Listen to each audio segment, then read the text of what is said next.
How's it going, everybody? It is Vichy here. In today's video I wanted to talk a little bit about blue screen errors, whether they're fixable, what you can do if you encounter it, why they occur, um, and basically just all about blue screen errors. So if you are interested in any of those, then do stay tuned for the video. So first of all, what are blue screen errors? Basically, it could be anything from a fatal blue screen error of death, which is a severe blue screen error of doom, and or it could just be a simple error where it's your video driver failing, or memory management is a common one. Uh, which sometimes it's a blue screen error of death, and at other times it could just be blue screen error, computer turns off and then turns right back on, and you're back to normal. So sometimes there's stages where you can reach Windows, and there's stages where you can't even boot up to Windows because of the blue screen error. And then there's stages where sometimes you'll be running 5 minutes of Windows and then it turns off. So whatever stage you might be in, here's the things that you can do.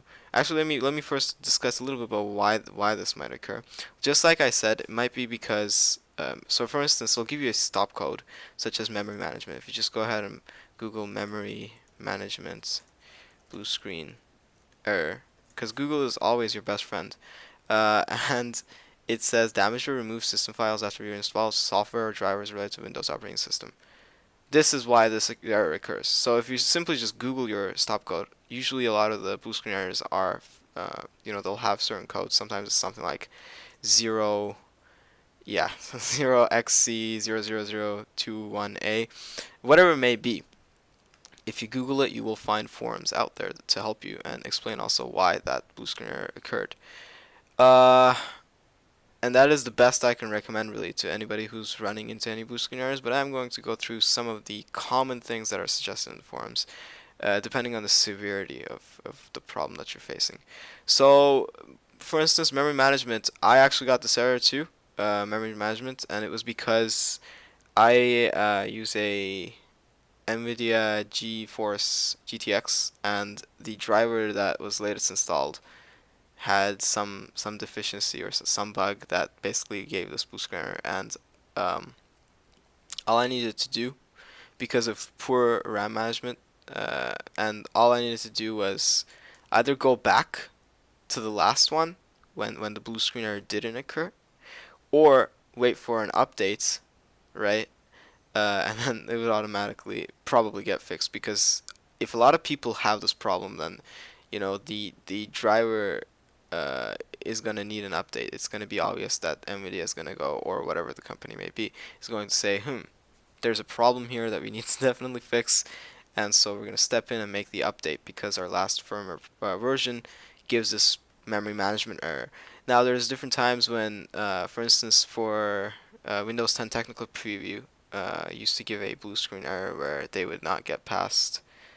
Windows intentionally designed such script and implanted it within the Windows 10 Technical Preview so that when it expires, I mean, it doesn't have an expiry date, but when the technical preview stage is done and Windows 10 gets into use, so that people don't get a free license, basically what Windows did was they put that script in there so that your computer shuts off every now and then they gave a warning once, I remember, and it said basically if you don't back up all your things and do everything by this date, we're going to completely wipe out everything that's in your system. And after that day, which I didn't take too much caution about, it basically gave this blue screen error. So at that stage, if it's fatal and it's missing a system file and it's going to be hard for you to go back and recover it, then what you do is you boot into boot options. You stick in a USB that's mounted with any operating system. It could be Linux operating system. And our recommendation is, if your Windows is completely gone and you're sure of it, uh, and depending on, of course, if you Google it, you can see whether your Windows is really gone, whether you can save any of the files that are in there. Because the hard drive usually, if a system file is deleted, or if your system is deficient, doesn't mean that your files have been damaged. They can actually be recovered. So you always want to make sure that, if you have important files that you want to save, you can do that by, not formatting the system. which is going to be what you get most recommended for, most of the times recommended for such error. They'll say, oh, this was an unfixable thing, so we decided we're going to give you a new version of Windows. So if you were to send it to any, you know, computer, the number, if you call the number or whatever, and you give it to computer service, they're probably going to do the same thing. They're just simply going to, hmm, yeah, that looks like it's a it's not something that we know. So we're gonna just go into boot options, hook it up with a USB or a disk, and reinstall Windows. Should be good to go.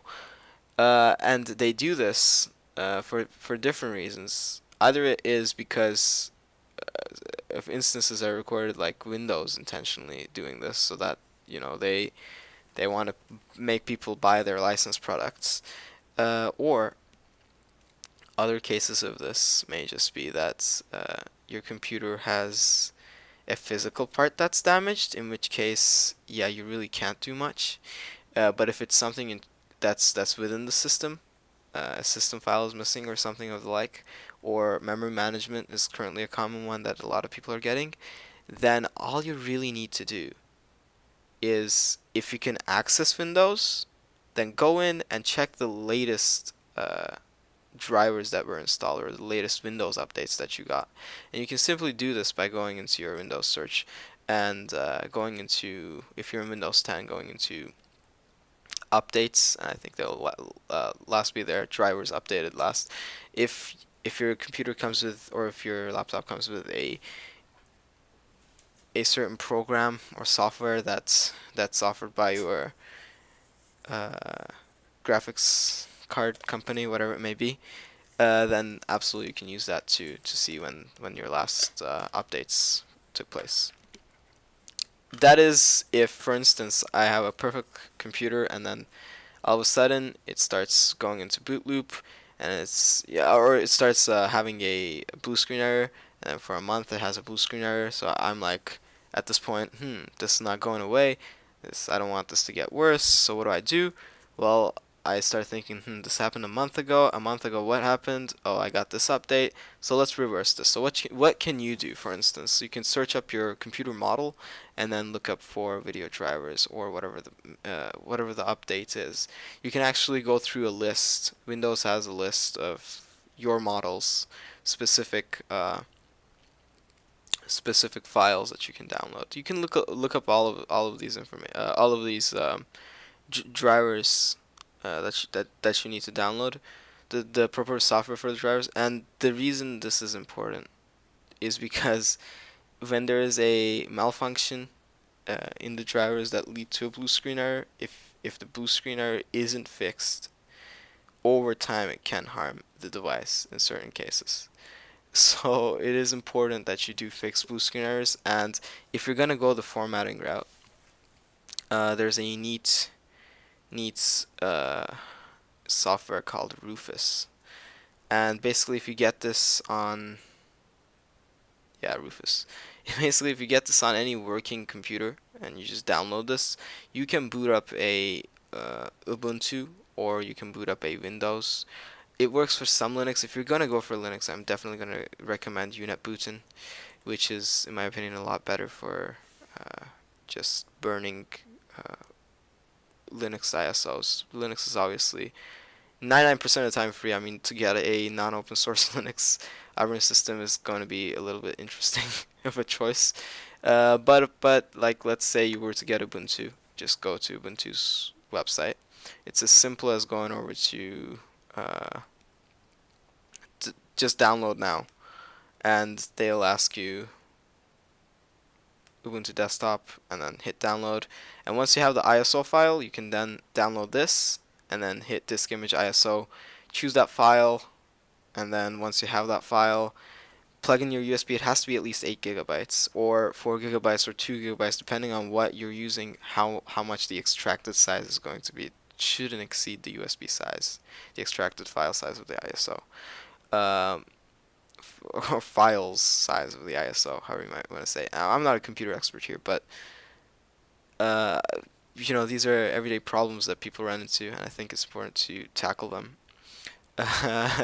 So Linux is definitely a free way to go. Now, if you want to use Windows, go with Rufus. They have an rather interesting URL, and Rufus basically allows you to download Windows ISOs. Now you'll need keys for that. How you're gonna get that is not my problem. Either you can buy it for $100 something or less. Through where you buy it, it's not my problem, but they do sell licensed, licenses on Windows. If you just simply go over to Microsoft.com, you can find them there. With that being said, Rufus is right there. All you really need to do is just plug it in, choose the USB, leave everything else, leave the name even, and then hit this over here, find your ISO image, and then burn it. And then what you do after is when you go to boot options, it can be F2, F12, it could be F10, F1, it could be ASC, whatever it is that your computer, uh, whatever key your computer in boot up asks you to get to boot options or more options, device options, whatever it wants to label it. Once you're there, all you need to do really is find find boot options. It might be like a different menu or whatever, but at the end of the day, there's boot options there, and once you select the USB, you'll be good to go.